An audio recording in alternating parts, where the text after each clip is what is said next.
Good afternoon. So, we will move on from where we stopped in the last class. This was where we stopped in the last class. We talked about these limits of some special functions that you should be aware of, because you will sometimes need to use them in getting the limits of other functions, okay, that may arise from this. Okay, so you should still know them as we listed them in the last class. So I'm going to use that to solve some problems. So we already solved one here. I'm going to take some other problems in the assignment questions I gave you. So you get to learn better how to apply all of this in obtaining limits of functions. So before we do that, we should actually talk about some what we call algebra of limits. Is that the right word to use now? Or rules of limits. Okay, it is if you have different functions. Of course, it's from the fact that when you have a function can be simplified such that you can view a function as the addition of two or more simpler functions, or product or quotient of two or more simpler functions. For instance, if you come across this function, what is this? If you come across the this function f of x is equal to sine x over x, for instance, this is obviously the quotient of two functions. I can have the first function to be f1x to be sine x, and then f2x, that's the second part of this function, f2 of x to be equal to x. So these are two functions combined to form this function. So because of that, we can have some relationship between their limits. Okay, that is, if I need to get the limit of this function and I know the limit of this, and I also know the limit of this. So this is quotient of the two functions. This is having f1 of x divided by f2 of x. Now I know their limit. Under some rules, I may be able to get the limit of this function. So we look at those rules now to proceed. Okay, so for this rule, we say that let's have two functions, okay, such that for two functions f of x and g of x, such that the limit of f of x as x approaches a is equal to L, of course, where L is some real number, and the limit of g of x, the limit of some function g of x as x approaches a is equal to m, where m, of course, is some real number. This is also a real number. And then we have some constant k. K is also some constant, which is, we mean by that, a real number. Okay, so then the following rules will apply when dealing with limits of functions. Okay, the first rule is the fact that when you have the addition or the sum of these functions, it follows that the limits as x approaches a of the function given by f of x plus g of x, okay, is equal to L plus m. That means limit of a sum is equal to sum of the limits. Okay, so that's the idea. Another thing is when you have a difference, okay, this can be sum or difference, so whether it's a sum or a difference, it's still the same. So you can have plus or minus here. If it is plus or minus, and you have this to be plus or minus. Okay, when you have a product, that is, we're saying limit of a sum is equal to sum of the limits, and limit of a difference is equal to difference of the limits. Okay, something like that. So if you have a product, it also follows that limit of the function divided by x, f of x multiplied by g of x as x tends to a is equal to the product of L and m. Okay, that's limit of a product is equal to product of limits. Then it also follows that when you have a multiple of this function, multiple means when you multiply the function by some real number k, Okay, so if I have some function f of x and I multiply it by k, okay, to get this function which is given by k f of x, we're saying that the limit of this as x approaches a is equal to k. That is, I can bring out this constant and say this is k multiplied by the limit. Since this is a constant, this only applies when this is a constant, meaning a number that doesn't carry x. Okay, so limit of f of x, okay, as x approaches a, so this is equal to kl, since we know that limit of f of x is l from here. Okay, so the next thing is we can also have the quotient, limit of a quotient. If I have a quotient, I have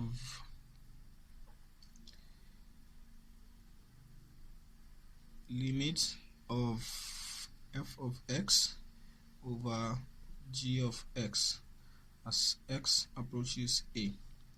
This is what we mean by quotient. It means we are dividing a function by another. Okay, in the quotient of two functions is equal to L over M. That means we are saying this is equal to limit of f of x over limit of g of x.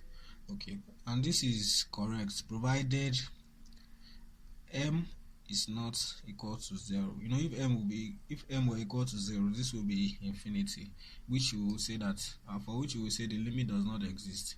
And if it happens that both of them are 0, the limit probably exists, but it's indeterminate from this operation. Okay, so provided both of them are provided that the denominator is not 0. If the denominator is not 0, the result we get from here is correct. Okay, it's actually going to be the limit of this quotient function. If it happens that the denominator is 0, then the limit does not. If it happens that the denominator is 0 but the numerator is not 0, then the limit does not exist. Of course, that will give you plus infinity or minus infinity. If it happens that the denominator is 0 as well as the numerator, then the limit probably exists. That is, we cannot determine that from this operation. The limit probably exists, that is, it may exist or may not exist, but we cannot tell from this operation. That means we have to subject it to further simplifications, as we have done in some examples we considered before. So can also have another rule which talks about limit of a power. If you have powers, for instance, if you want to get the limit of f of x raised to power m over n, okay, where m is an integer. Okay, you know what an integer is now. M and n are integers. Okay, so you know what an integer is? We have done that in the past. Integer means a whole number. Okay, alright, so it will happen that for this situation we will have it that this will be equal to L. You know, L is the limit of this one now. Okay, raised to power m over n. But under what condition will this be correct? You know, if it happens that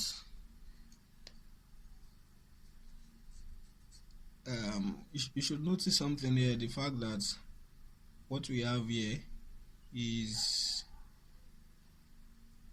what determines the roots we are taking. You know, from our rules of indices, if we are to simplify this expression, for instance, this means I have the nth roots of f of x, then everything here raised to the power of m. I hope you understand what we're doing. Okay, so in this case, what is going to happen? This will only give you a real number if this can give you a real number if n is odd. Anytime n is odd, for instance, you are looking at the the cube root or the fifth root or the seventh root of any number. In this case now we're looking at the limit of this function being equal to L. We already know the limit of this function is L. So we are saying that the limit of what we have here as x approaches a, we are saying this is going to be equal to L raised to power m over n. That means this will be n root of this raised to power m. So please pay attention to this. This will only give us, this limit can exist, or this operation will be correct only if we get a real result from all of this at the end of the day. If we don't get a real result, we probably have not determined the result, or we have probably not been able to tell, or we'll probably not be able to tell what the limit really is, or the limit actually doesn't exist. So for this result to be conclusive, and correct, it must be that we get a real number from this operation. And the way you can get a real number from this is if n is odd. That is, if this implies a cube root, a fifth root, a seventh root, as the case may be, then L can be any number, either positive or negative, because you can get the odd root of any number, whether the number is positive or negative. We know that the cube root of -1 is -1. The cube root of -8 is -2. Okay, quite straightforward. But provided that n is even, if n is even, like we want to get square root of L, we want to get square root of you want to get the fourth root, you want to get the sixth root, and so on and so forth. That there is a condition that has to be attached to this. Okay, this will only give you a real result if n is even, provided that L is greater than or equal to 0 if n is even. So that's one thing you should know. This has been reduced to integers already. This is an integer, this is an integer. It means you have written this as a proper fraction. As a fraction. Okay, so if n is even, that's one condition under which this will be correct. If n is even, L has to be greater than 0. Now, if it happens that m is negative, in this case now, we can give ourselves a rule. If we have something like, if it happens that our m over n, for instance, if m is negative, let's say m is -2, and our n is also -3, m over n will just be 2 over 3, so that doesn't make any difference. If it happens that n is negative, for instance we have m to be -2, we have m to be +2, and this one to be -3. What we're going to have is 2 over -3. This is the same thing as -2 over 3, so it doesn't make any difference. So we'll always ensure, so that our operation will be reasonable, we will always make our n to be positive, because that is when we can interpret it being at the denominator to mean the root of whatever we have here. So hope you get that. So there's also an additional restriction to this. We know that m can be any integer. Now m is element of z. This m is any integer, whether positive or negative, whereas n is taken to be a positive integer, right? So it has to be an element of z plus. You know why that is so? If it happens that your result is -2 over -3, for instance, that's the same thing as 2 over 3. If it happens that it's going to be 1 over minus, that's the same thing as -1 over 2. So what we're saying is, you always write this such that the numerator, which is m here, is the one that will bear the negative sign if there is negative sign involved in this ratio. Okay, so that will ensure that the denominator, which is n here, is always a positive integer, so that its interpretation as being the nth root of this number would make sense. Okay, so that's what we're saying by that. Okay, so that's one of the conditions here, that this can be, and this will be any integer, either positive or negative, but this has to be a positive integer. All right, so furthermore, if n is even, L must be greater than or equal to 0, because that is when we can obtain the root of this one. You get it? Okay, so again, if it happens that m is negative, if m is negative, that will mean that, for instance, if m is equal to -2, that will mean when we have gotten all of this, for instance, if m is -2, everything here will now be equal to something like 1 over nth root of L. Get it now? So that means we are going to have everything here at the denominator if it happens that m is negative. So if m is negative, in order for us not to arrive at an indeterminate form or a non-real number, okay, then it must happen that this denominator must not be 0, and that is only decided by this. So that means if it happens that our n, okay, is negative, it will happen that we will attach a condition that L should not be 0 if m is negative, less than 0. So that's the condition. So if all these conditions are satisfied, then we can reach a decision from application of this rule, and we will get a correct result. So that is that about that. I hope you get this. You can easily rewind now and listen to this again and think through it. Okay, so that's that about that. Then we talk about another one. This is one of the things we will get to apply later as we proceed in this course, but it's good if you know it now. It is the fact that order is preserved in limits. It's based on the fact that if it happens that the function f of x is less than g of x, that is, when you compute f of x and you compute g of x for some given value of x, it will happen that f of x will always be less than g of x, okay, on an interval containing a. So if it happens that this holds on an interval that contains a, on an interval containing a, don't forget a is the value which our x approaches as we have defined it here. Okay, so if this happens on an interval containing a, then it follows that L will actually be less than m. I hope you get this idea. This is to tell you something, that if I have a function, let us say that, okay, you have this function f of x and this function g of x. Maybe when you plot their graph, for instance, you plot the graph of f of x, you obtain something like this, and you plot the graph of g of x, you obtain something like this, and you desire the limit of this function at a particular value of x. This is the particular value of x, which is called x equal to a. You can see that in an interval around a, that's an interval containing this, you can pick any interval. Now I can see from this to this, okay, between these two values, we can see that irrespective of the value of x we choose within this interval, our function a, look at it, let's say this is our g of x and this is our f of x.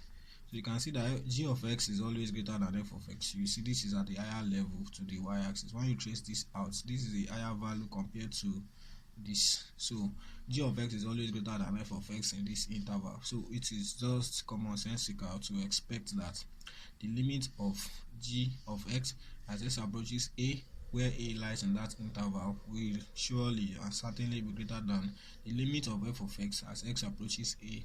So that is the meaning of this. So we will get to make use of this and formulate some other things based on this in the future as we proceed in this course. Alright, so that is that about the rule that we will need for now. Alright, so we'll begin to make use of them, or we have been making use of them in the past without stating them. So we will continue to make use of them as we proceed in this course to solve problems. Okay, so I'll pick some problems in the assignment I gave you so that you will understand these things more perfectly. So look at this now. We have okay, I think this was the last assignment we had. Let me see the one where we will apply this so that you will understand better what we are doing. Okay, so look at this. Given that the limit of sin x over x is equal to 1 as x approaches 0, evaluate. So you want to evaluate this. You are not to use L'Hopital's rule or table of values. Okay, let me quickly tell you that when you're writing tests or exam, okay, text will be in OBJ, so nobody knows or cares about how you arrive at your answer.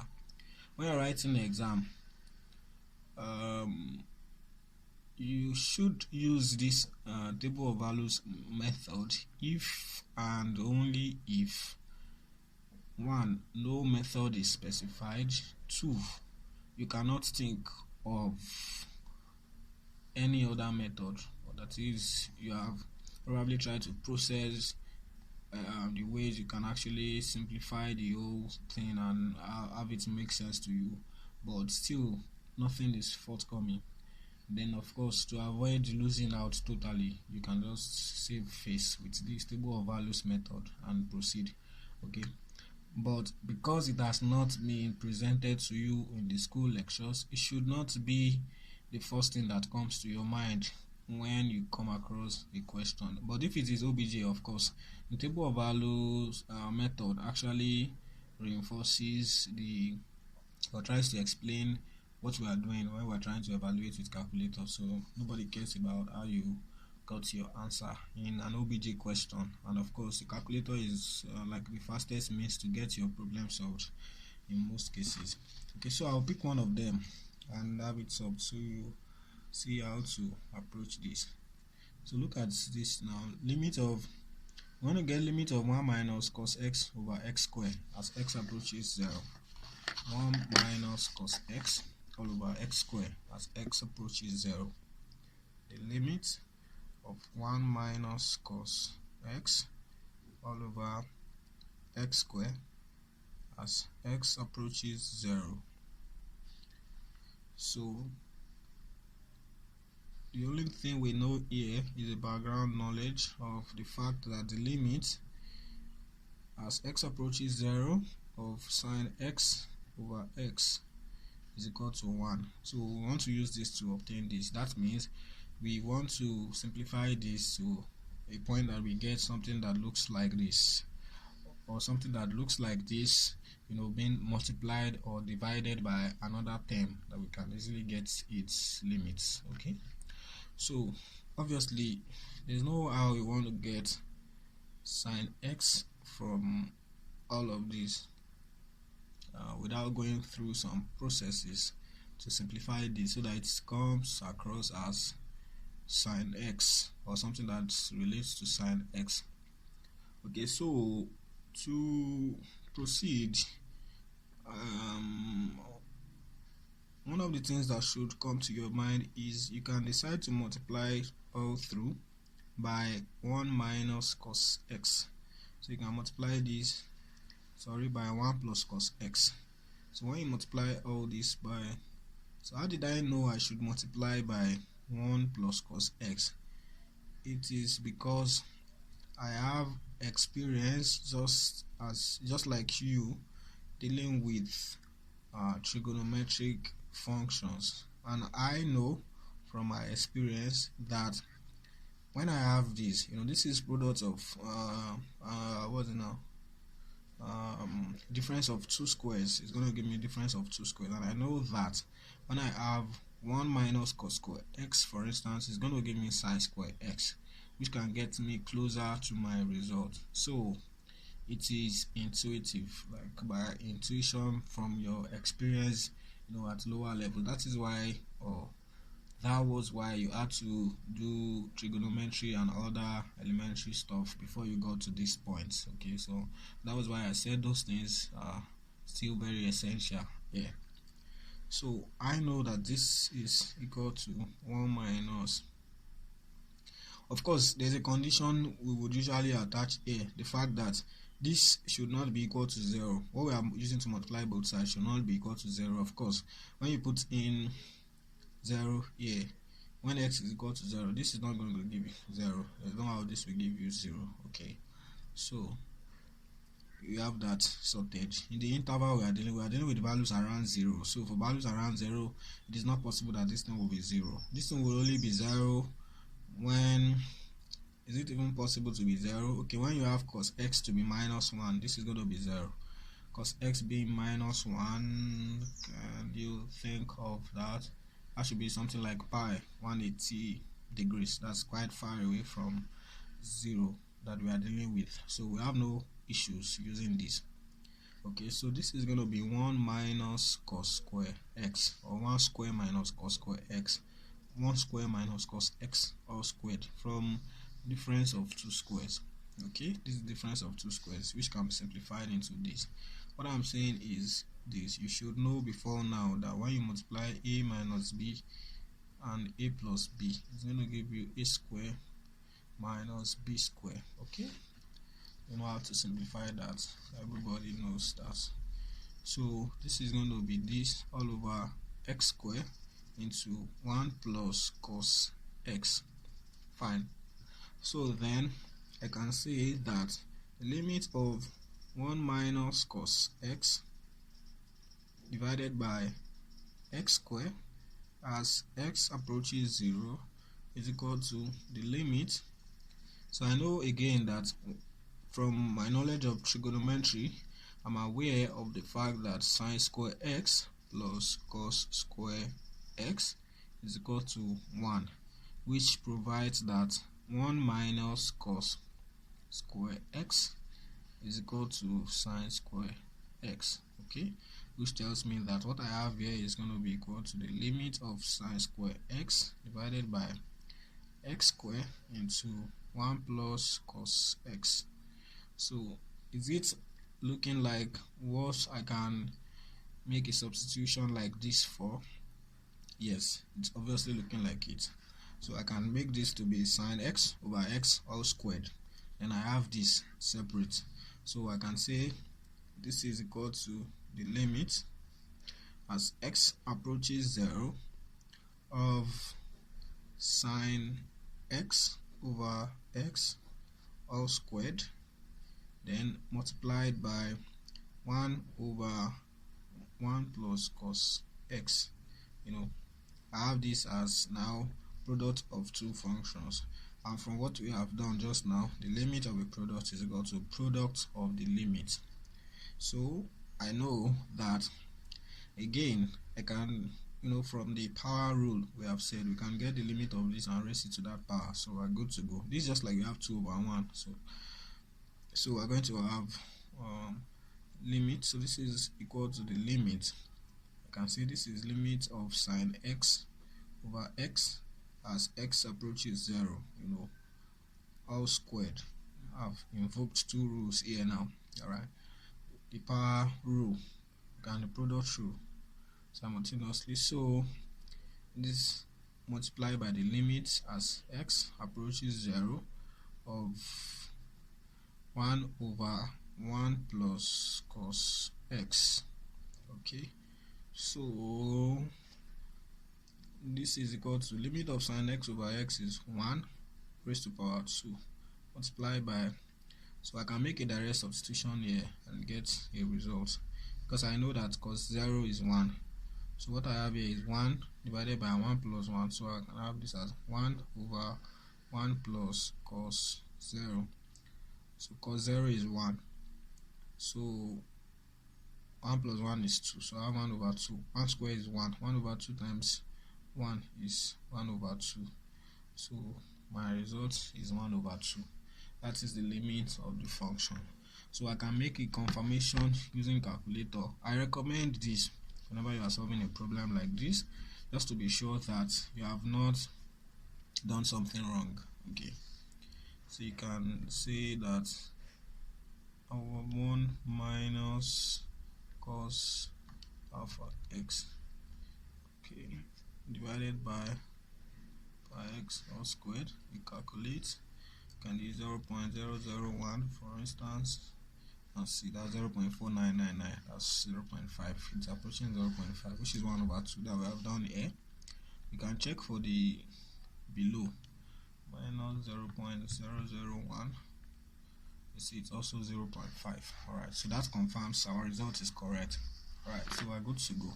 You see, if you make a simplification this way and you get your results fine, and you are able to confirm with your calculator that it is correct, then you can be 95% sure that your method or your approach is correct. 95% sure because you may have omitted some step and still luckily arrive at the correct result. But then that is very much unlikely, but it is possible. Okay, so yeah, another thing I can think of here is, I mean, when I come across a question like this, based on my experience dealing with trigonometry and all of that, another thing I can think of, another way I can think of solving this is we have 1 minus cos x over x squared. I know that cos 2x is cos x plus x, and this is equal to cos square x minus sine square x from trigonometric summation, angle summation, whatever you call it. And then I know that cos square x is 1 minus sine square x. So what I have here is 1 minus 2 sine square x. Okay, so then it follows that I can write cos x as cos of 1 over 2x, that's x over 2 plus x over 2. So when I do something like that, it's going to be 1 minus, that's what we call the half angle formula, 1 minus sine squared x over 2. So based on this, I can make a substitution here. I can say that the limit of 1 minus cos x all over x squared as x approaches 0 is equal to the limit as x approaches 0 of 1 minus, this is cos x that we have simplified into this. So this is going to be 1 minus 1 minus 2 sine square x over 2. Alright, let's use square brackets here, all over x squared, and this will be equal to the limit as x approaches 0. So this is going to be 1 minus 1, which is 0, down is gone, then I have minus of this, so that will become plus. So I'm going to have 2 sine square x over 2 divided by x squared. Okay, so to proceed to make what I have here, okay, look like what I have here, or on the other way, to make this look like this, I'm going to have to the rule that we want to apply is sine x over x as x approaches 0 being equal to 1. So what you will notice here is we have x here and we have x here. We want to apply it to another thing. Maybe you have 2x here, this will also be 2x. That's what we have said before, because as x approaches 0, 2x also approaches 0. Okay, in the same vein, x over 2 also approaches 0. So if this is correct, then we can just do that here. So to ensure that we have x over 2 here, that means we will have to divide this by 4, so that this will be x over 2 all squared. I hope you get that. Alright, so dividing this by 4, we also have to divide this one by 4. So at the end of the day, I'm going to have something like this. Limit, this is going to be equal to limit as x approaches 0 of 2 sine square x over 2, okay, multiplied by 1 over 4 divided by, so when I multiply this by 1 over 4, it's going to give me x over 2 all squared. Okay, so I'm good to go. So I can cancel this. 2 here, 1, 2 here is 2. So at the end of the day, I'm going to have this to be equal to, so I have 1 over 2 multiplying all of this. I can bring out the 1 over 2 from our rules of limit. This is going to be 1 over 2 multiplied by limit of sine square x over 2 divided by x over 2 all squared as x approaches 0. So this is 1 over 2 limit as x approaches 0 of sine x over 2 divided by x over 2 and all squared. So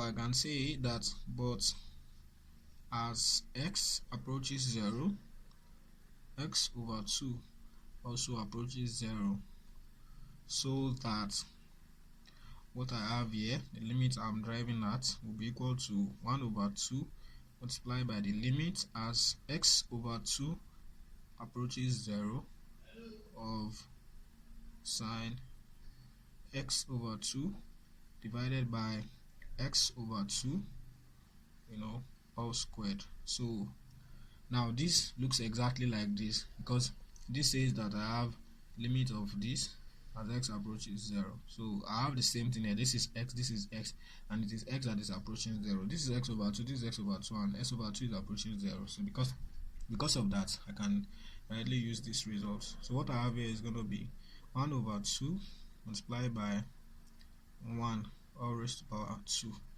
So which still gives me 1 over 2 as before. So that is that about that.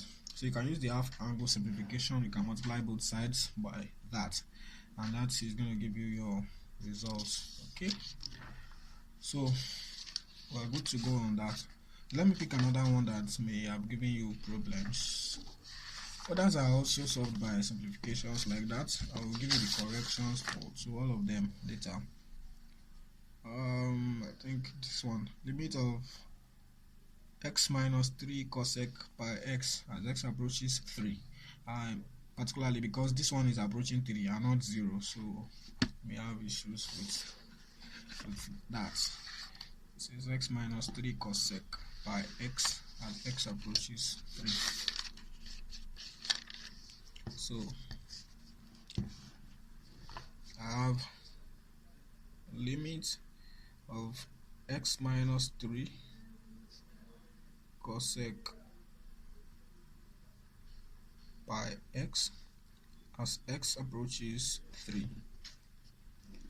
So what we have here is this. You know what cosec is? You can remember what cosec is? Can you remember cosec?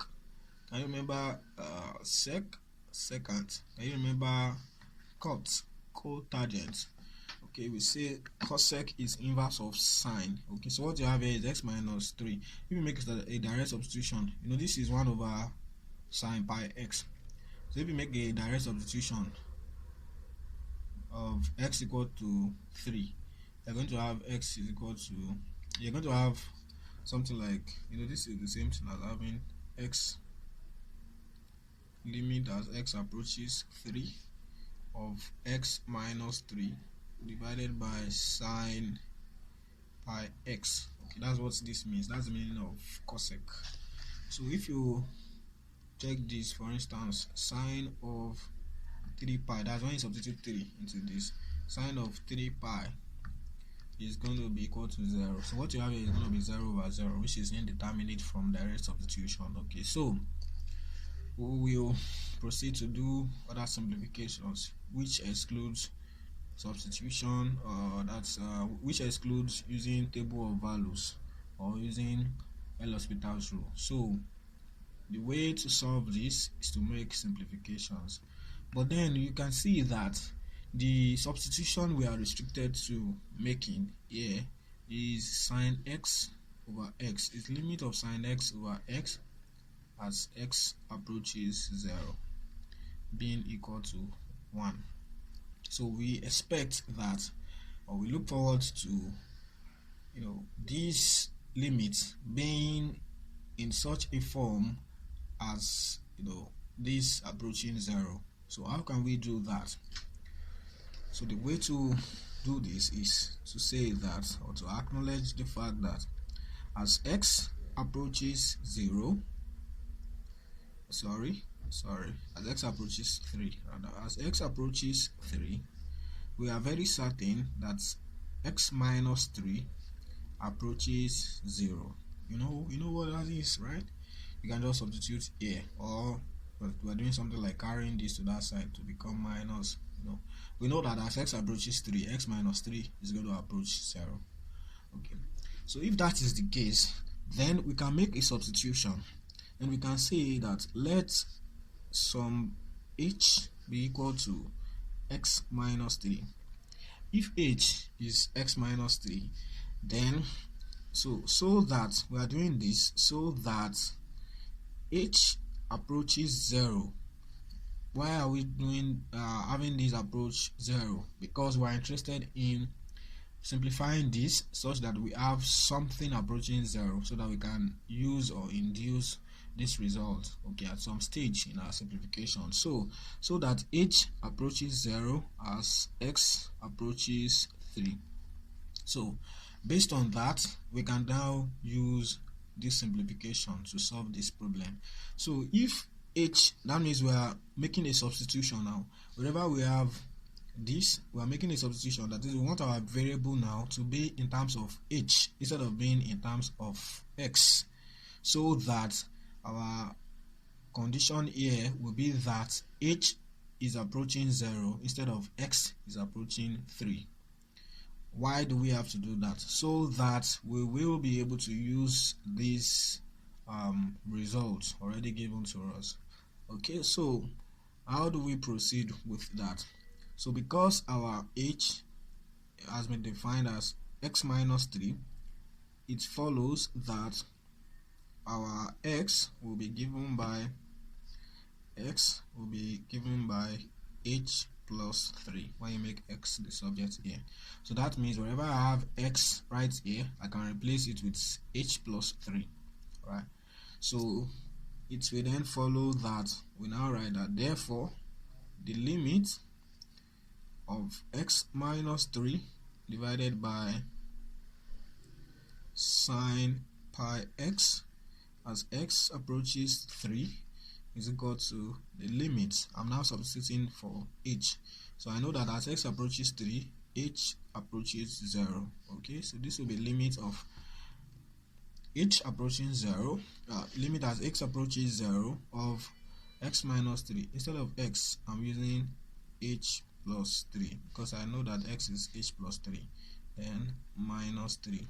So I have this minus 3 divided by sine pi. So this is going to be sine pi. Instead of x, I'm putting in h plus 3 divided by this.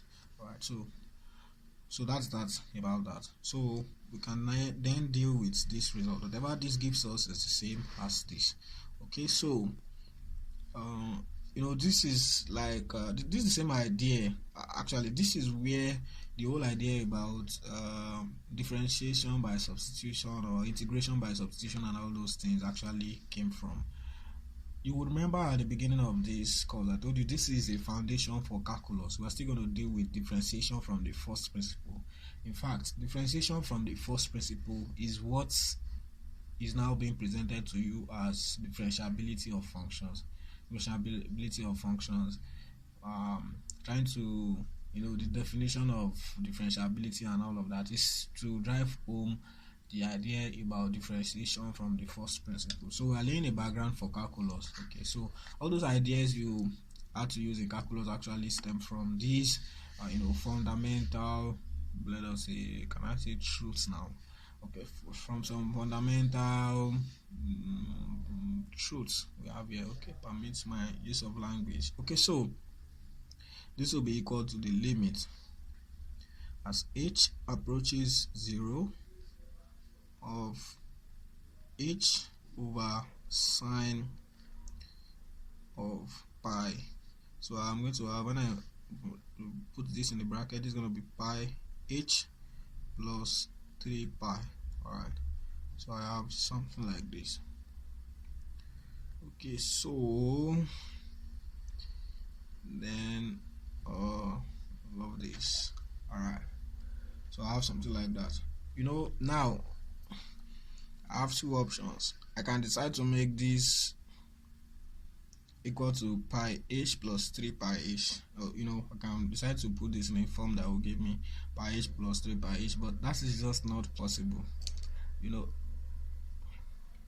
There's nothing I can do to this that I will do to this and will make this come in the form of pi h plus 3 pi h plus 3 pi. Just doesn't make sense. You can only do that when you have multiplication or division like we had in the previous example. So you just have to expand this, open these brackets up. So when you do that, what you're going to have here is when you simplify this, h over sine pi h plus 3 pi, this is going to be equal to, so I have sine pi h, so this is going to be h over, when you have this from trigonometry, you should remember that sine a plus b is equal to sine a cos b plus sine b, not beta, sine b cos a. Okay, so that's what we are doing here. Alright, so we have this, so this is going to be equal to sine pi h cos 3 pi, okay, plus cos pi h sine 3 pi. Okay, so I have that. So I can get, what is sine 3 pi? Sine 3 pi is 0. I know that already. So this one is actually 0. So I know cos 3 pi, I can get cos 3 pi right here. Cos 3 pi is minus 1. Cos 3 pi is minus 1. So at the end of the day, what I have here is going to be h over, so this one is minus 1. So this is going to be minus sine pi h. So that's the simplification of this at the end of the day. So I can make that substitution here. So it will follow that the limit as h approaches 0 of h over sine pi h plus 3 pi is going to be equal to the limit, okay, as h approaches 0 of h, or let's say minus h over sine pi h. Alright, so that is what we have from that. Alright, so this is like you have minus 1 multiplying this, so you can move out the minus sign if you like. So you can say this is equal to minus 1 multiplied by the limit of h over sine pi h as h approaches 0. So I know that this is already getting close to the form I want it to get to. Okay, so to complete it, I know I have to put, because I have pi h here, I should have pi h here also to complete my analysis. So I can multiply both sides, numerator and denominator by pi. So when we do that, we're going to have, pi is a constant, so I can move it out again. So this is going to be minus 1 over pi. I'm moving out this pi, the pi at the denominator, multiply by the limit of pi h over sine pi h, okay, as h approaches 0. Alright, it's not in this form yet. This one is sine x over x, okay, but I have something like x over sine x here, so I can invert it, okay, recognizing the fact that this is going to be equal to minus 1 over pi multiplied by the limits as h approaches 0 of, the inverse of this, that's 1 over sine pi h all over pi h. this is exactly what we have here. Okay. When you invert this is going to be pi h over sine pi h, like what we have here. And from our rules, we know this is going to be limit of 1 as h approaches 0, which is 1, divided by limit of this. So basically what I have here is minus 1 over pi, okay, multiply by the limit of this. So multiply by limit of 1 as h approaches 0, divided by limit as h approaches 0 of sine pi h over pi h. So of course we know that as h approaches 0, pi h also approaches 0. So we know that because of this result, this one will also be 1. And of course limit of 1, this is a constant, so this limit is still going to be 1. So what I have here is 1 over 1. So at the end of the day, what I have is minus 1 over pi multiplied by 1, which is minus 1 over pi still. So that is that about that. That is the answer. So that's how to deal with cases like this. Alright. So you can make this substitution when the need arises for you to use a result like this, or when situations like this arise. Alright, so that's that about that. Let me see. That will give you issues that I need to explain. Alright, so let us solve this number 16 also. Let us solve this number 16 as the last example in this category. So then we will revisit the concepts that have to do with limits at infinity or infinite limits, so that you will understand that aspect much more clearly. So look at this. You are to evaluate limit of a raised to power x minus b raised to power x and minus b raised to power x all over x as x approaches 0, given that the limit as x approaches 0 of what is it now, e raised to power x minus 1 all over x is equal to 1. So to be able to make use of this result, of course we have no issue with the variable. They are both approaching 0, so there's no need for change of variable here. We had to do change of variable here because the function we know and the one we have been given, the function whose limit is known and the function whose limit is required, are approaching different values. So we have to use a change of variable to sort that. That is when the change of variable is needed. Alright. In this case, it is not needed. Alright, so we proceed. So again, to solve this problem, we should have all this in the form e raised to power x. And without much ado, you should remember, or you should know from your rules of indices, rules of logarithm, you should know that when you have something like, for instance, if you have something like this, a raised to power b, okay, it is the same thing when you raise it to a power. It's just like you are raising this to power of e, then you are taking its log again, taking the log of this still to base e. So I mean this one will also cancel this. So what you have here at the end of the day is just a raised to power b.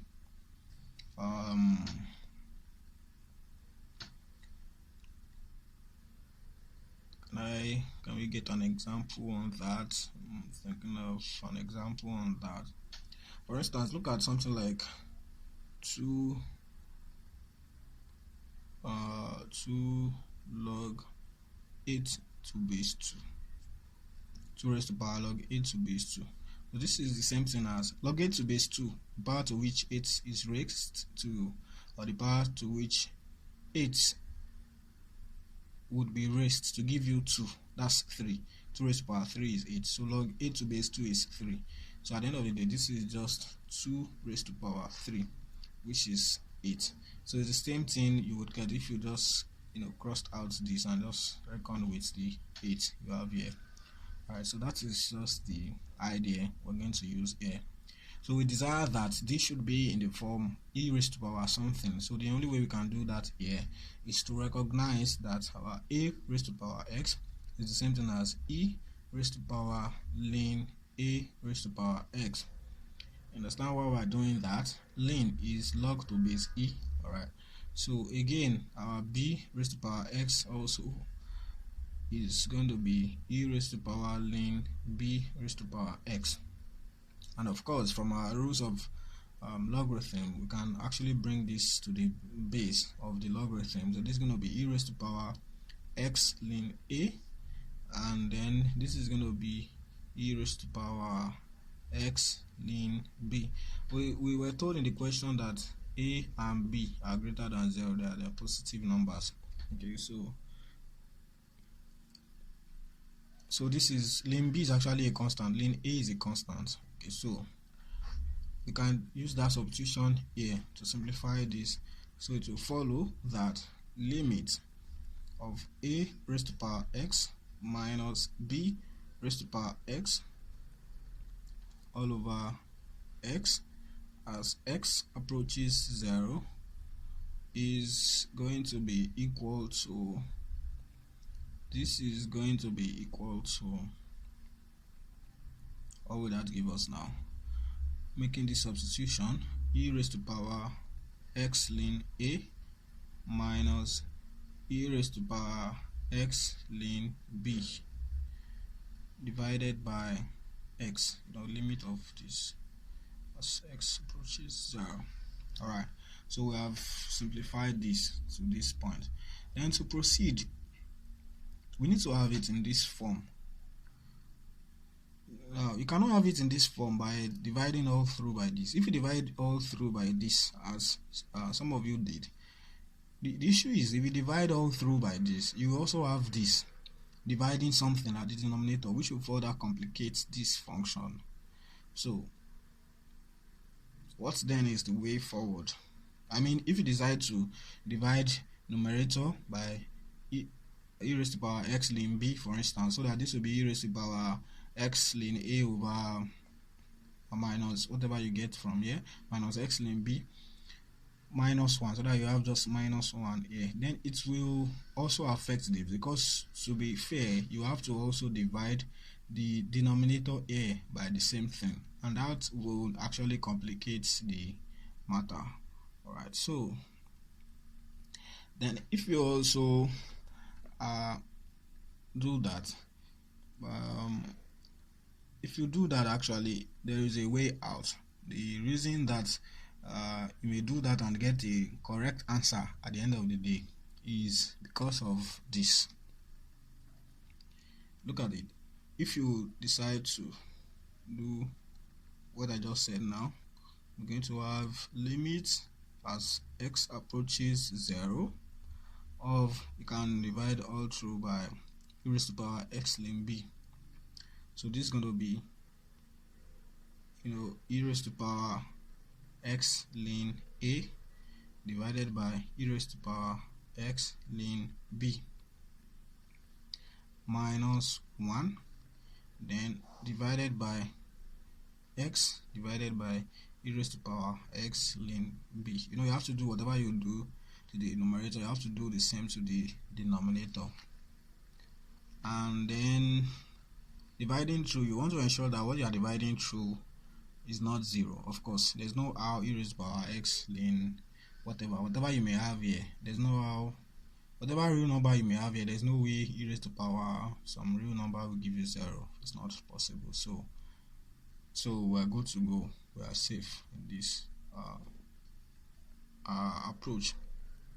Okay, so going further, you can then say that this is going to be equal to the limit as x approaches 0 of, when you simplify this is going to be what's it now, x ln a minus x ln b.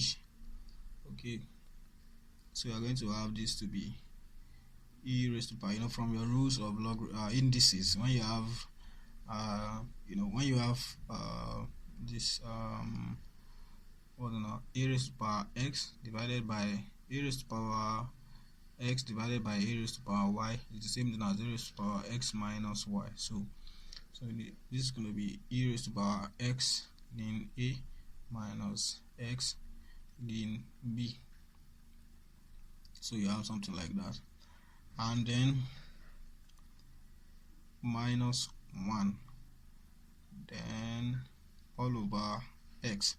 So x divided by this, I can bring this to the numerator. This is multiplied by e raised to power x ln b, which is fine. You understand what I mean by that? I just bringing this to the numerator. Okay, so having it this way, we can say that this is equal to limit as x approaches 0 of e raised to power ln a to power x minus ln b to power x minus 1 all over x, then multiplied by e raised to power x ln b. So then I have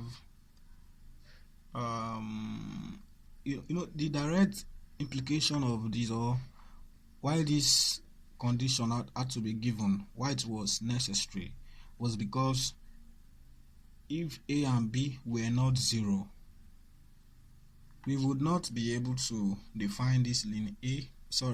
If a and b were not greater than 0, we will not be able to define ln a or ln b. I mean, ln a, ln b would be some complex numbers. Okay, so they just had to be 0 for us to proceed this way. So that's the implication of this. Okay, so it does not affect our process. In this case, it doesn't affect our process, but the implication is that if they were not greater than 0, we could not define ln a and ln b. Okay, so going further now, we can write using our rules of logarithm. This is going to be ln a raised to power x divided by b raised to power x. From the fact that log a minus log b is the same thing as log a over b from our rules of logarithm. Of course, the same base. If this is base e, this is going to be base e. So that's what we're going to do for this power a. So this, what we have is going to be limit as x approaches 0 of e raised to power. So what I have here is going to be ln, that will be a raised to power x over b raised to power x, which is the same thing as a over b raised to power x. So minus 1 all over x, then multiply by e raised to power x ln b. So this is going to be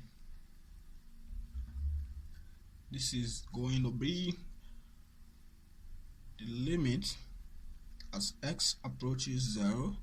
I can move this power down of e raised to power x ln a over b minus 1 all over x multiplied by e raised to power x ln b. So to have this in this form, I mean this result that I know already that I want to impose on this, I know that now instead of just x, I'm having x ln a over b, so I should also have the x here to carrying ln a over b. That is some constant. Ln a over b is some constant, so I go to go. So I should also have this carrying ln a over b. So once I'm able to do that, I'm good to go. So to ensure that, I will just multiply top and bottom by ln a over b divided by ln a over b. So from this, we can continue to say that this is equal to limit of the limit as x approaches 0.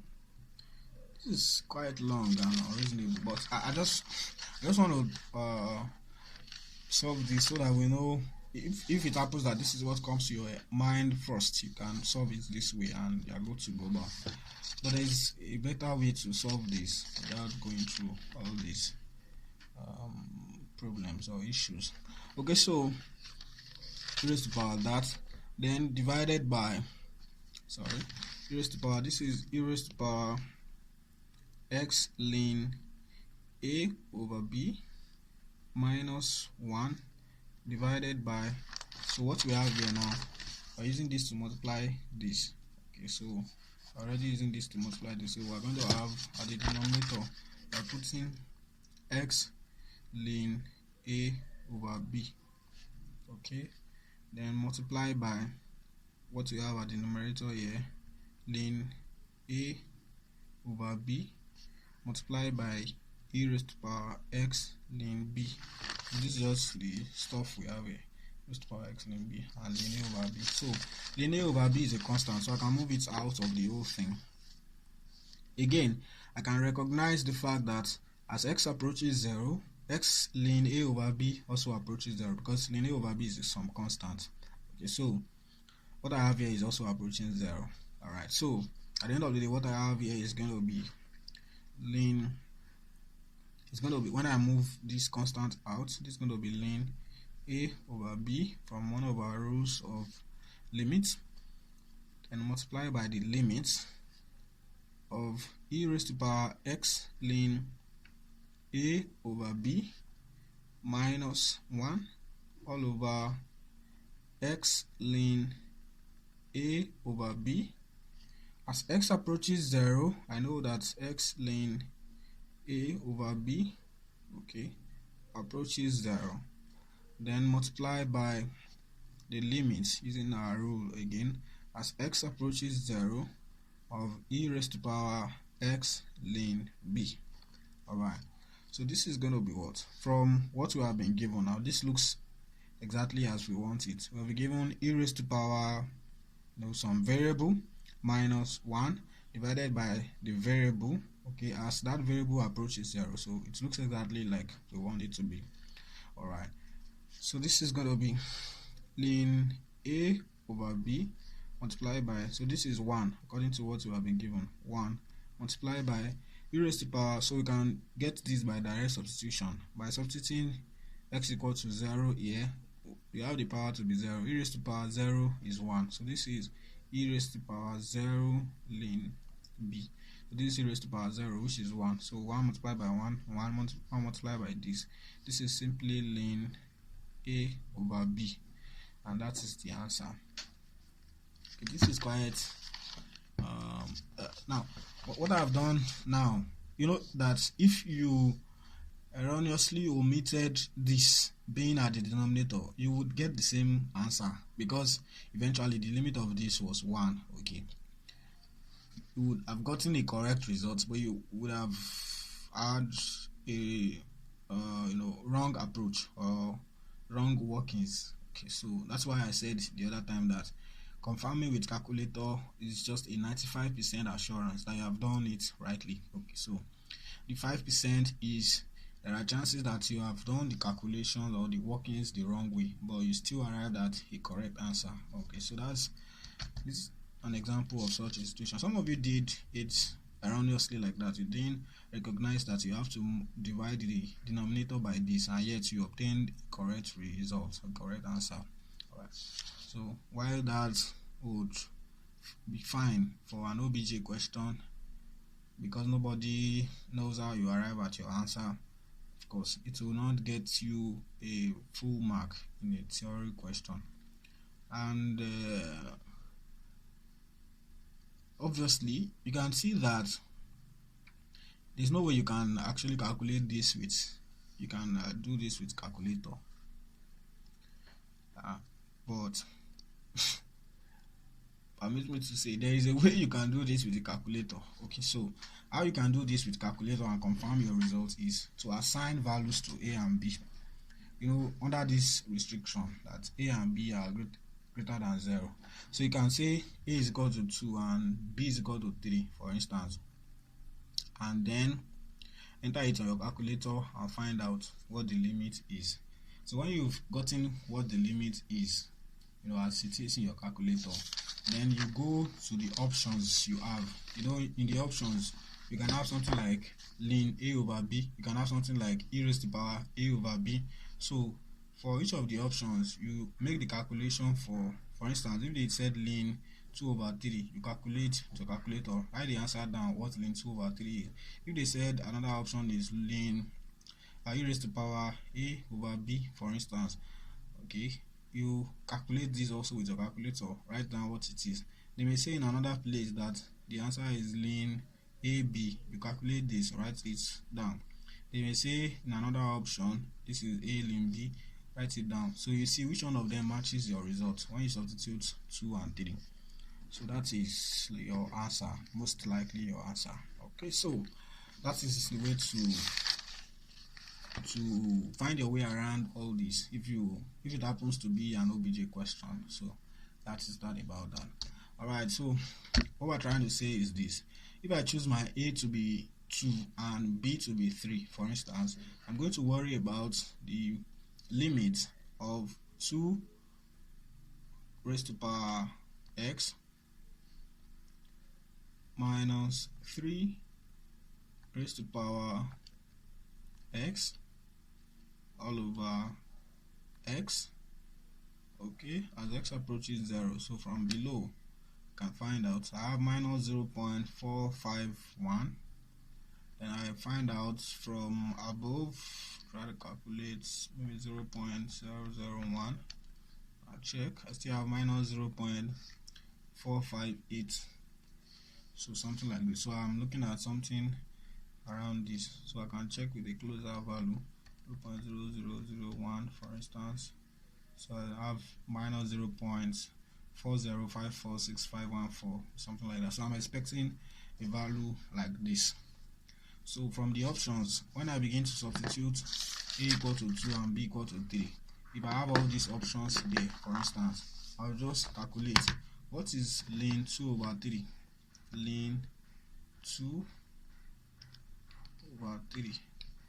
So from ln 2 over 3, I already got my answer. This is exactly what I'm looking for. So if you try all that, ln 2 times 3, for instance, ln 2 times 3, that's 6. Ln 6 is 1.7. So you can already tell what your answer is from that, by using calculator, so you can have an idea what it is. Alright, so I said all this is just too long, unnecessarily long. Okay, the way you can solve this is this: when you've gotten to these points, instead of going through this dividing all through, from what we have done there, we have seen that the limit of a raised to power x minus b raised to power x all over x as x approaches 0 is equal to the limit as x approaches 0 of e raised to power x ln a minus e raised to power x ln b all over x. Okay, so we need something in this form, e raised to power x minus 1 over x. I already have something like that. I have something like this here, I have something like this here, I have x here. The only thing I don't have is minus 1. So I can introduce that in this expression. I can say that this is equal to limit of e raised to power x ln a, and I put minus 1, and I put again plus 1. Why am I putting plus 1? So that it will be of no effect. It will be as though I have not done anything to the function. Then minus e raised to power x ln b all over x as x approaches 0. So this is going to be limit, so I can separate the functions now, as x approaches 0 of e raised to power x ln a minus 1 all over x, then minus. Why am I putting minus for? Because I want the exponential to be positive. So minus e raised to power x ln b. So the plus 1 here becomes minus also, because this minus is affecting everything here, divided by x. So I have this as my new function. So it already looks like what I want here. The only difference is where I have x here and x here, I have x ln a here and x here. So I will need to multiply this first portion by the first portion. I will need to multiply top and bottom by ln a, and for the second portion I will need to multiply top and bottom by ln b.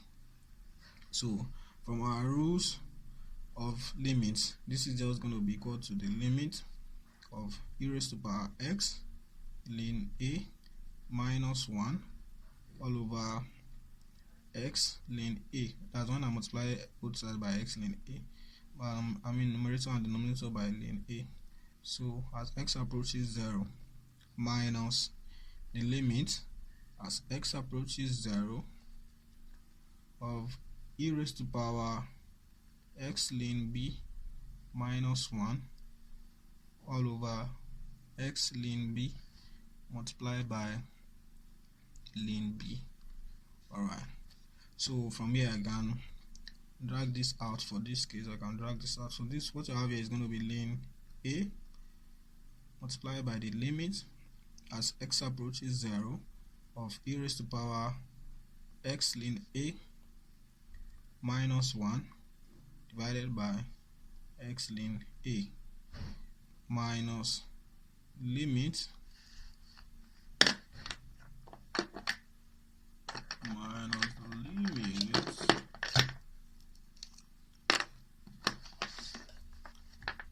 minus the limit as x approaches 0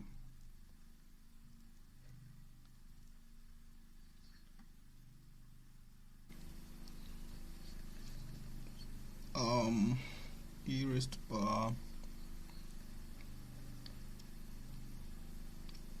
so this is going to be minus ln b. I bring out that constant limit as x approaches 0. You can see what I'm writing, e raised to power x ln b minus 1 all over x ln b. So with this we are good to go. We know that as x approaches 0, x ln b approaches 0. So what we have here is going to be equal to 1. This one is also going to be equal to 1. So at the end of the day, the limits we seek is going to be ln a multiplied by 1, which is ln a, minus ln b multiplied by 1, which is ln b. So we have ln a minus ln b, which is the same thing as ln a minus ln b. From our rules of logarithm, it's just going to be equal to ln a over b, and that is that.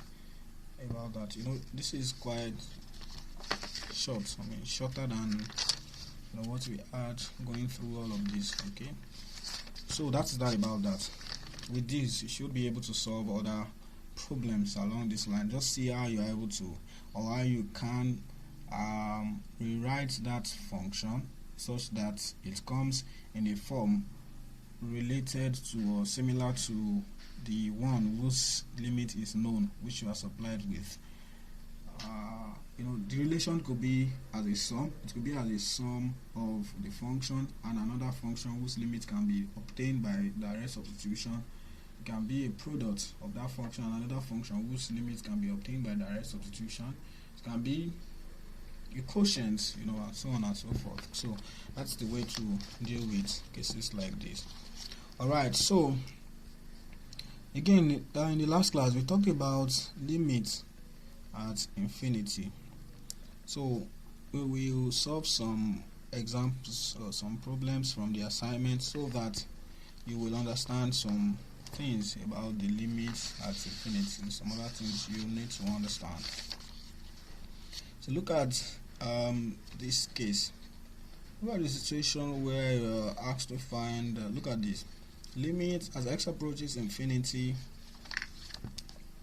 You're asked to obtain the limit as x approaches infinity,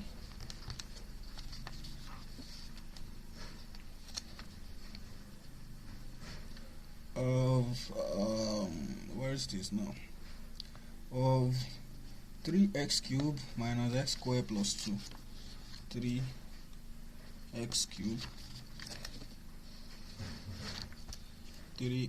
cubed minus x squared plus 2 as x approaches infinity. So quickly have this in mind whenever you are dealing with polynomials and you want to get the limits of the polynomial function as x approaches infinity, plus or minus infinity. It is going to be determined by the sign of the highest powered term in the polynomial.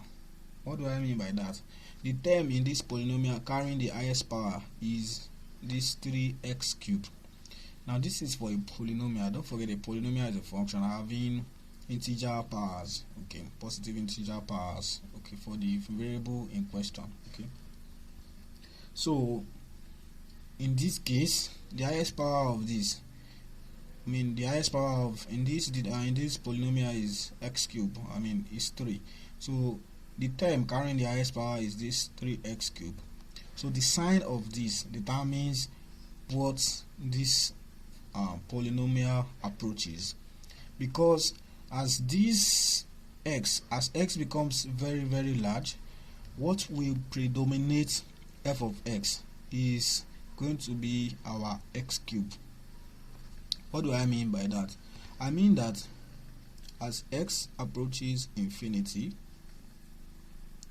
our x cubed is going to become far, far greater, or very much greater than x squared, such that it is the sign of x cubed that will determine the sign of the result at the end of the day.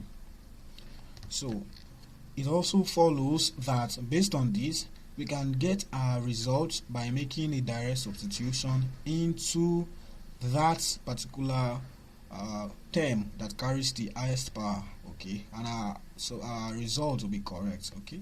For instance, in this case, if we make a direct substitution into this is going to be 3 into, so what you have here is going to be equal to 3 into infinity, or raised to power 3, which is equal to infinity. Infinity raised to power 3 is infinity. Infinity multiplied by 3 is infinity.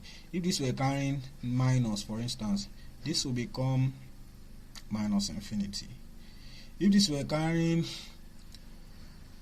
power of 2 or power of 4, for instance, and this was approaching minus infinity, when you substitute minus infinity here, it will become plus infinity. So our result will be plus infinity. So when you have a question like this dealing with a polynomial, please, a polynomial, not quotient of polynomials, not a general algebraic function. It may happen that you have a function involving roots, involving square roots, cube roots, or whatever. Now that does not apply in that case. It applies only where you have a polynomial like this, okay. So when you have a polynomial like this, you can always solve it this way and say that, just write this out, this explanation, that as x becomes very large, x raised to power 3 becomes significantly larger than whatever x squared may be, okay. So, and it also becomes significantly larger than 2. So at the end of the day, what predominates or what determines the sign of this is going to be this function or this particular term here. So once you have written that, you can then tell what will be determined by this term. So when you tell that, that is going to be the limit of this function as x becomes very, very large, either a large positive number or a large negative number. This applies to limit approaching infinity or limit at infinity. So you can verify this with your calculator. For instance, this is going to be 3 alpha x raised to power 3 minus alpha x squared plus 2.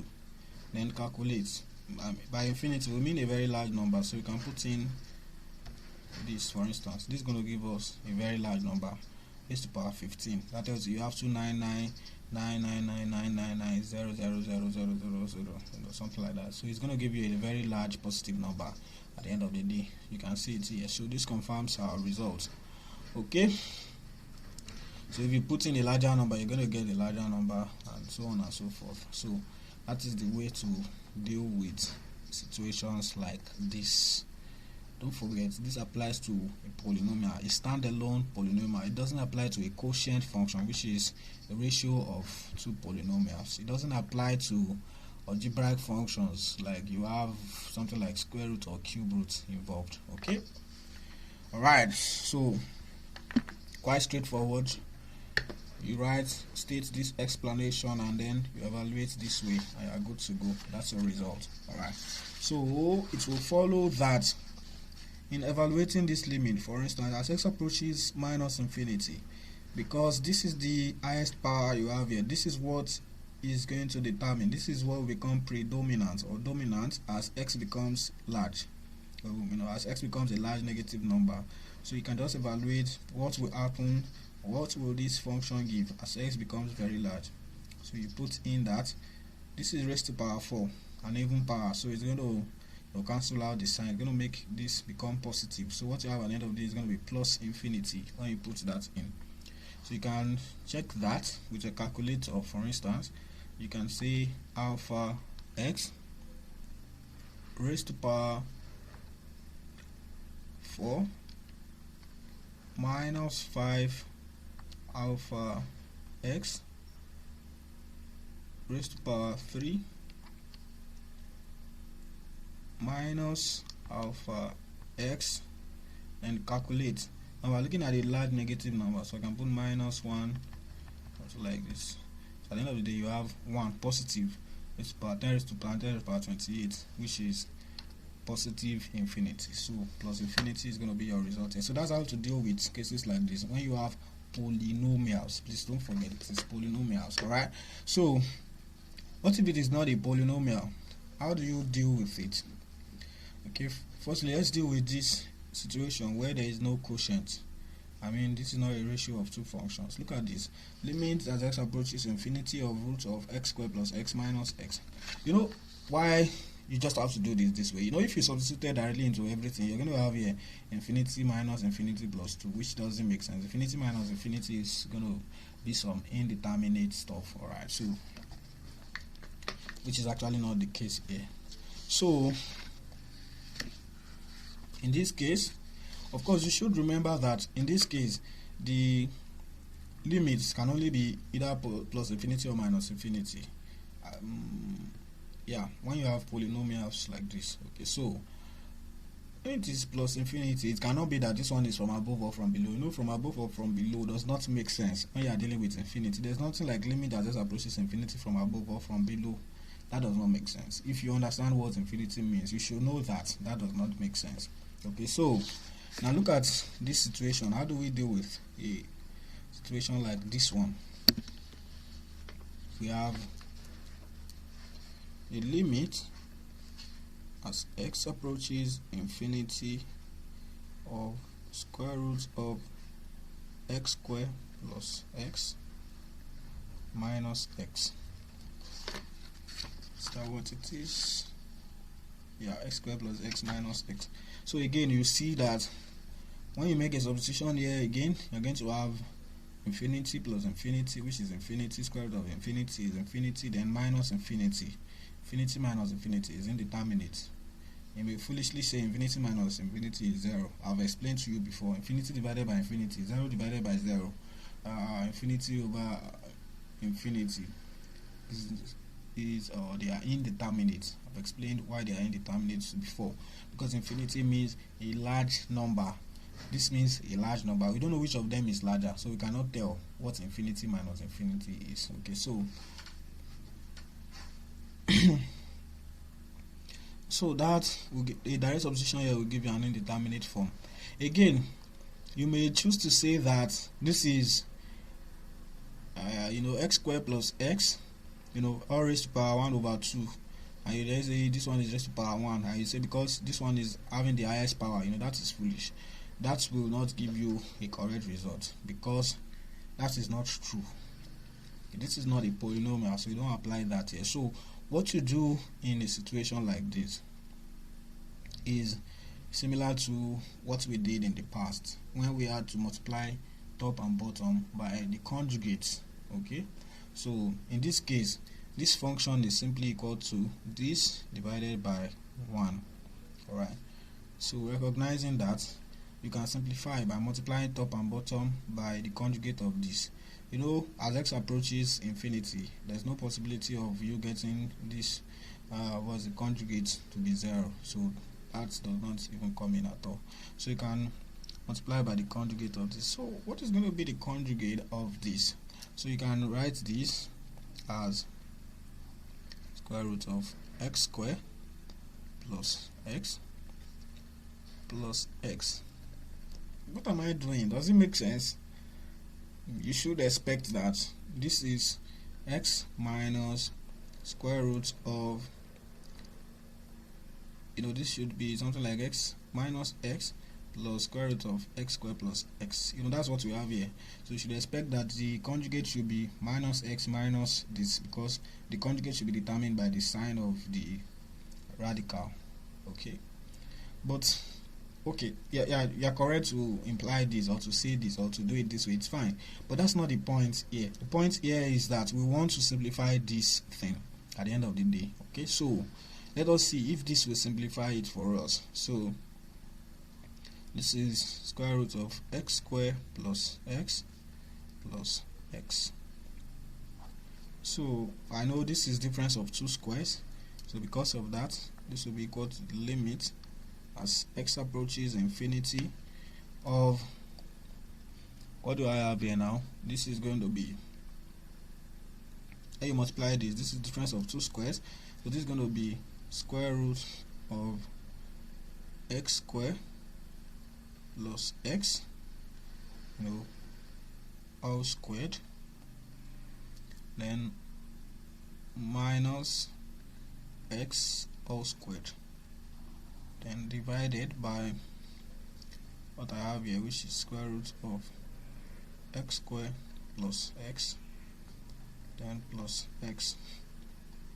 So what will that give us? So at the end of the day, I'm going to have something like this, which is x squared. This will cancel out. I'm going to have limit as x approaches infinity of x squared plus x. This square will cancel this square root. So I'm going to have this, then minus x squared all over square roots of x squared plus x, then plus x. So at the end of the day, what do you get from this? This is going to be this x squared, we cancel this x squared, so I have this to be equal to the limit as x approaches infinity of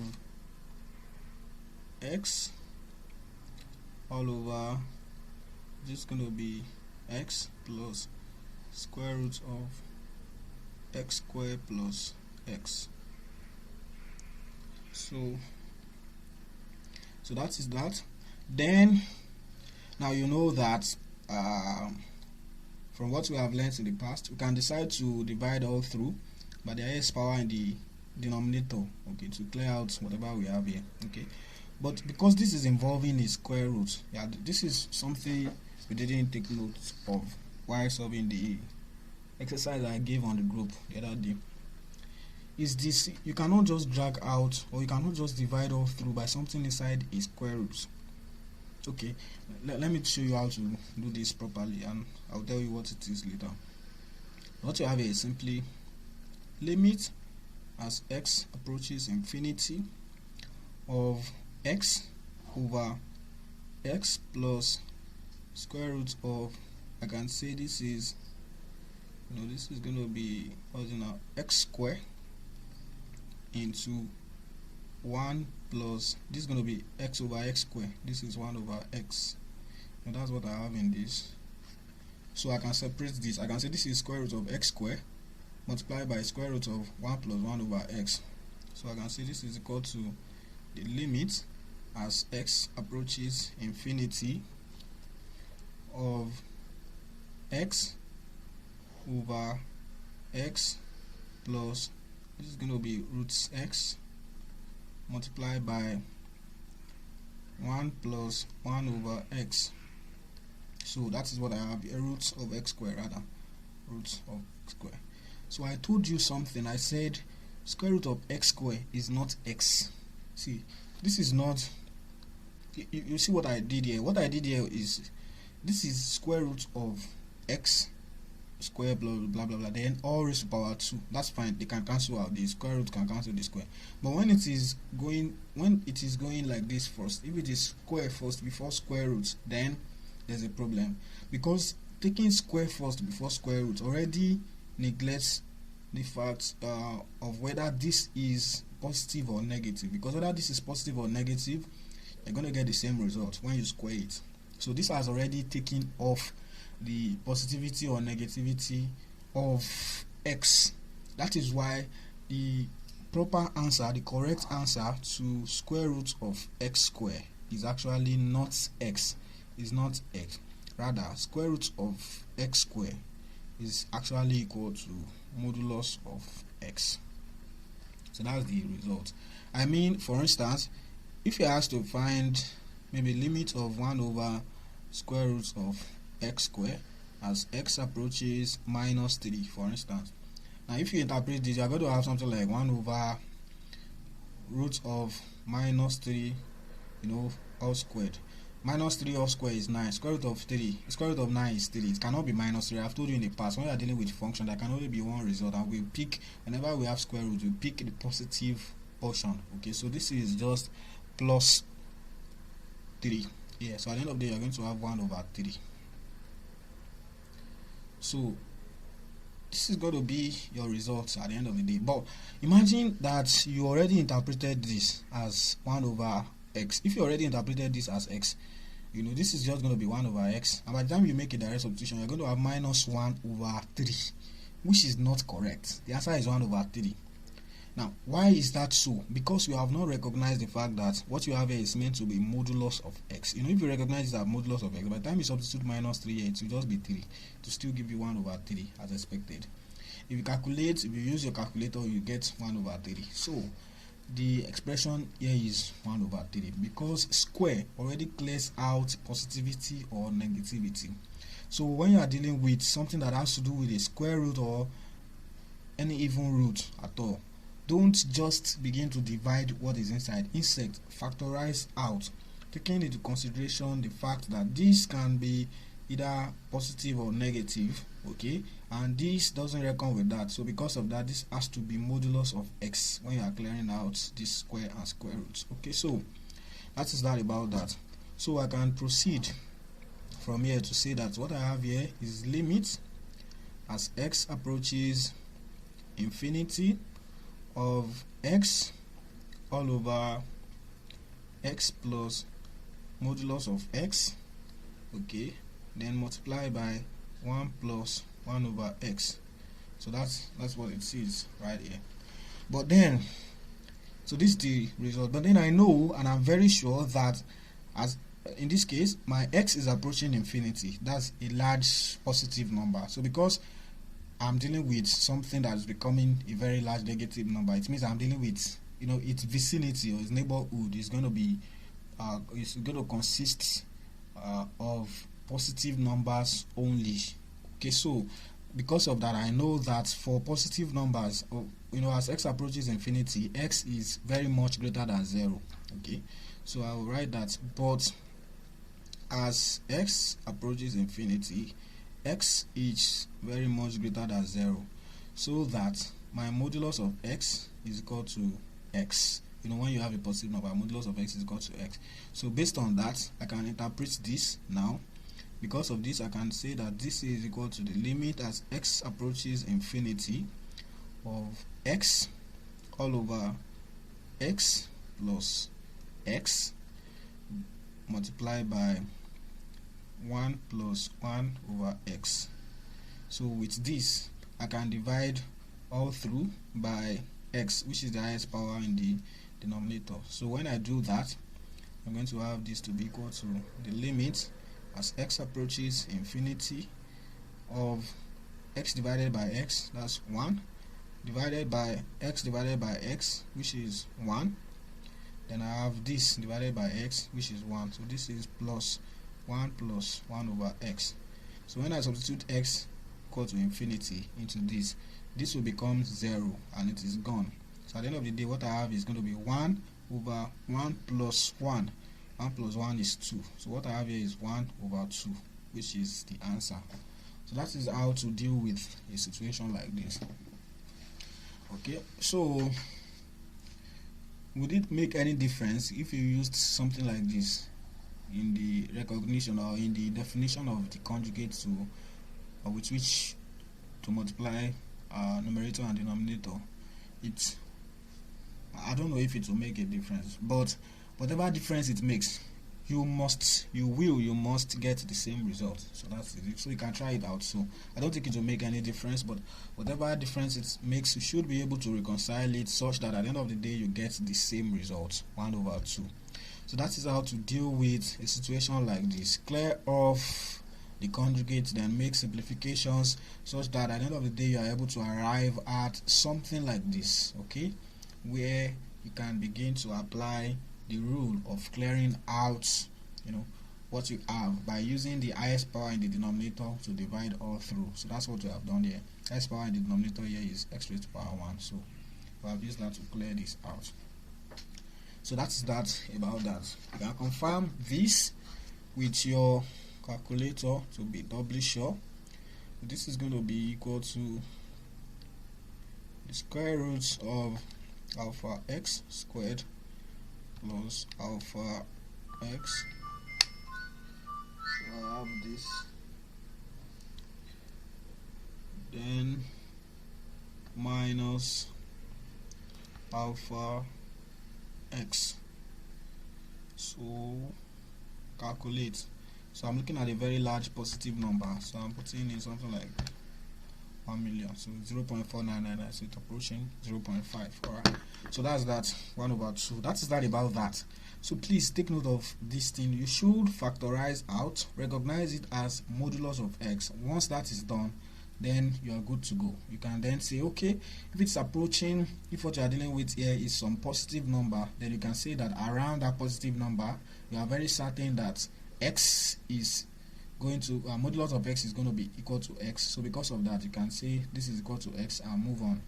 If it's approaching some negative number, for instance, if you have this to be x approaching minus 3, we know that around minus 3 you have negative numbers, and for negative numbers, modulus of x is equal to minus x. So what you are going to use to in this substitution is going to be minus x. That is, if we were dealing with x approaching minus infinity, for instance, what we have here will be minus x. Okay, so that's that about that.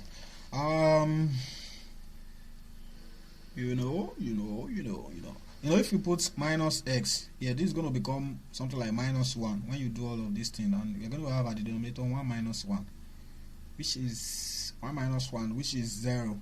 So you're going to have 1 over 0, which is infinity, which suggests that the limit of this as x approaches minus infinity should be infinity, a very large positive number, which is correct. Okay, so if you were dealing with 0, like that exercise I gave you, if you are dealing with 0, you can't make any substitution. You can't say modulus of x equal to x or modulus of x equal to minus x, because around 0 you have both positive and negative numbers. So that means you will have to consider the limit in pieces. I mean, you have to bring out that one containing modulus of x and analyze it, that okay, when x is approaching this from the right, this modulus will be minus x, and this is the result we will get.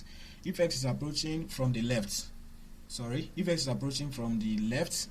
modulus of x will be minus x. you use that to simplify and get the limit of that function as x approaches from the left. And then you see if x is approaching from the right, modulus of x is equal to x. Then you use that to simplify and get the limit of that function as x approaches 0 from the right. So that's the way to deal with it if you have 0, if our x is approaching 0. So that is that about that. So I think with this you should be able to solve all problems here. Okay, so you should attempt all the problems here and be able to solve them now if you have not solved them before. Okay, so that's that about that. I'll pick on other problems maybe in the next class if the need arises, so that you understand them much better. Alright, so that is that about that for now. Thank you for your interest in Max Engineering tutorials. Hopefully school should resume next month. I'm hoping that school should resume next month, so we'll be able to see face to face and solve this face to face. Goodbye for now.